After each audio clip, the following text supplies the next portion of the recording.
Il m'est venu, j'ai senti quelque chose là dans mes mains. Bon, j'ai acheté de la terre et puis j'ai fait une première pièce qui était un buste que j'ai appelé d'ailleurs autoportrait après coup. Il y a eu ça, un buste, après très très rapidement un petit personnage debout, mais tout petit, hein, minuscule, dont j'ai fait cadeau. Après une troisième pièce encore plus petite, ça va aller où? Tout petit, de plus en plus petit. Et puis voilà, et puis après, ben, je sais pas, voilà, c'était des pains de 7 kilos, j'ai commencé. Je sais pas, les pièces se sont enchaînées les unes après les autres parce que c'était insatisfaisant. J'étais très prise au moment de la fabrication de la pièce, c'est-à-dire vraiment très abstraite de tout, quoi. Loin du temps, loin de l'espace, loin de tout. Prise par ça, uniquement ça. Et convaincue de la forme, quoi. Voilà, ça c'était une évidence. Et puis sitôt que je l'arrêtais, c'est-à-dire qu'elle était terminée, c'était, voilà, ça me prenait très fort, pas mal de jours quand même. C'était suffisamment insatisfaisant pour que je recommence tout de suite une autre. Mais immédiatement une autre. Donc au départ le rythme était effréné, c'était très rapide. Sans calcul. Et puis là-dessus est venu se mettre des idées forces, quoi, du travail, dans le travail, des idées, des clés, enfin l'unicité, passer le temps de l'unique, du personnage unique, travailler sur le double, l'animus, l'anima, le complémentaire, l'alliance, le vol. Le vol pour aller vers une forme qui s'empare avec évidence de l'espace, ouais, des idées mégalo comme ça. On est porté, de temps en temps quand même, on est porté par des idées sacrément mégalo.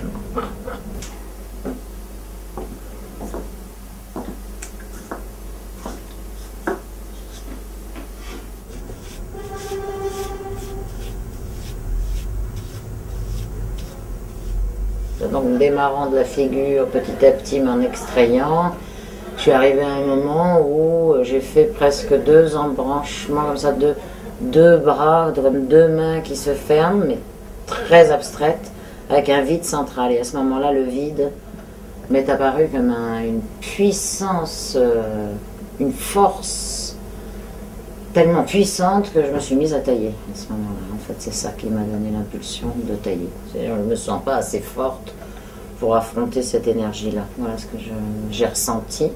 Donc j'ai taillé pendant 1 an des bois, des pierres, des trucs qui me venaient, voilà, qui me tombaient sous la main, un peu au petit bonheur de chance.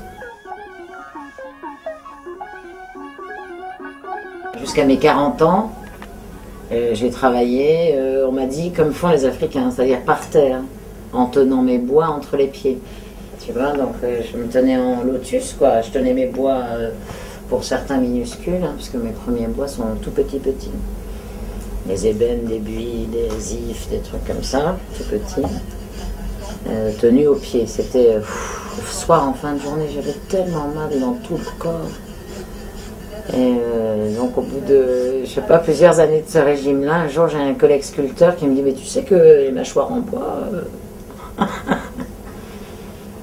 Et à partir de là, ça a introduit aussi un autre type de travail, l'outil. Hein, le fait de pouvoir tenir son bois, d'avoir plus de distance, ça m'a permis de rentrer aussi dans des étendues beaucoup plus voilà, importantes. L'apprentissage, il est venu comme ça.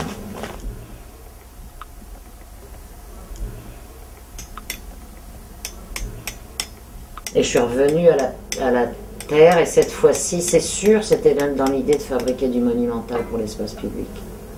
Comme un lieu de méditation, comme le Balzac de Boulevard Raspail, quoi. Il est là, il pose, il en impose, il est pas, on ne cherche pas à grimper dessus, c'est autre chose, quoi. Et donc voilà, j'étais là, dans mes délires mégalomaniaques, c'était ça, quoi. Je vendais un projet à une municipalité, l'idée étant que tous les ans dans le contrat, quoi, il y a obligation de retourner la pièce, la mettre dans une autre position. À ce moment-là, c'est l'occasion de réviser la patine, enfin de lui refaire une beauté.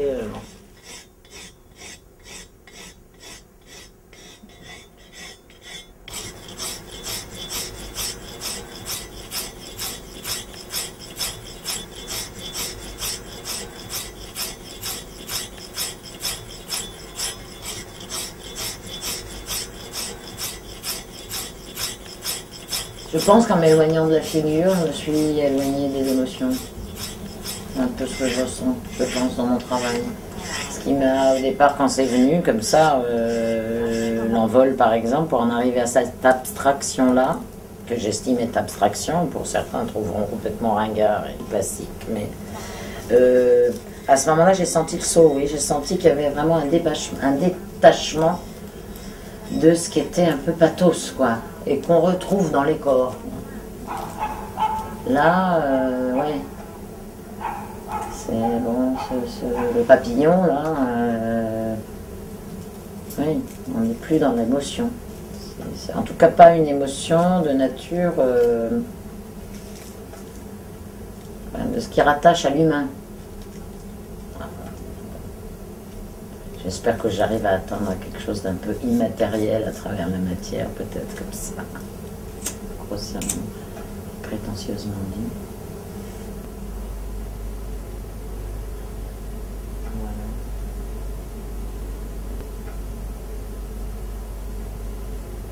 C'est mon être. Voilà, c'est ma façon d'être au monde. Ma façon d'être au monde, c'est de fabriquer des formes destinées aux autres et pour vivre avec. Considérant qu'à travers l'art et la beauté, et les sentiments esthétiques qu'ils peuvent évoquer, ces objets d'art, que ce soit peinture, sculpture, mon travail, j'espère qu'il provoque ça, mais il y a des tas